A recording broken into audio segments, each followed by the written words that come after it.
Bonjour et bienvenue dans le JT de ce mercredi 15 décembre. Nous nous intéresserons aujourd'hui à la facture électronique, à la proposition de loi pour créer un forfait télétravail et au défaut d'information de la caution.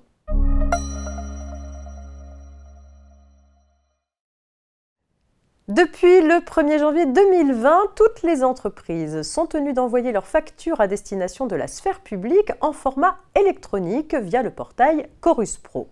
Une ordonnance du 15 septembre dernier prévoit que la facture électronique sera généralisée à toutes les entreprises assujetties à la TVA en France de façon progressive entre 2024 et 2026. Cette généralisation s'accompagnera de nouvelles obligations de transmission de données de transactions à l'administration fiscale aux fins de lutter contre la fraude à la TVA. Les entreprises doivent d'ores et déjà se préparer à cette réforme de grande ampleur. Une foire aux questions a été mise en ligne en septembre dernier sur le site impôts.gouv.fr afin de les aider à entamer ce chantier. Elle vient d'être mise à jour et publiée et elle continuera d'être enrichie au fur et à mesure du résultat des concertations entre l'administration fiscale et les entreprises, leurs fédérations et les opérateurs de dématérialisation.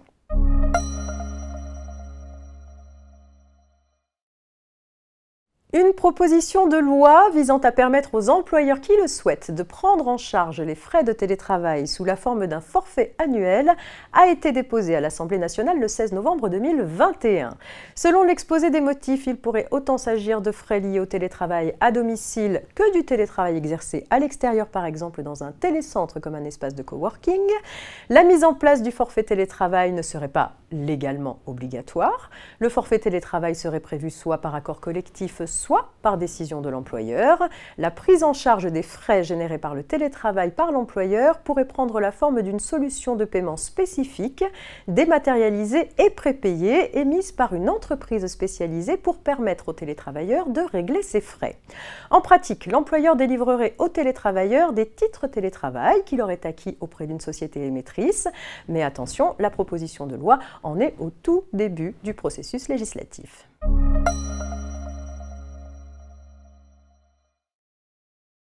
Un établissement de crédit qui manque à son obligation annuelle d'informer la caution sur le montant du principal et des intérêts, commissions, frais et accessoires s'expose à se voir privé des intérêts échus depuis la précédente information.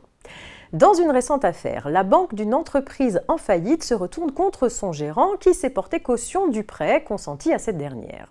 Parmi les arguments invoqués en justice par la caution pour échapper à son engagement, elle reproche à l'établissement de crédit de ne pas avoir correctement rempli à son égard son obligation d'information annuelle. La caution demande donc au juge que la banque soit déchue de son droit aux intérêts au taux contractuel. Pour s'opposer à cette sanction, la banque prétend que la demande de la caution visant la déchéance est prescrite s'agissant des intérêts les plus anciens. Sans succès. Pour la Cour de cassation, la prétention de la caution fondée sur le défaut d'information annuelle qui tend seulement au rejet de la demande en paiement des intérêts au taux contractuel formé par la banque à son encontre constitue un moyen de défense sur lequel la prescription est sans incidence. En d'autres termes, un tel moyen de défense n'est pas limité dans le temps. C'est la fin de cette édition. Très bonne journée à toutes et à tous et à demain jeudi.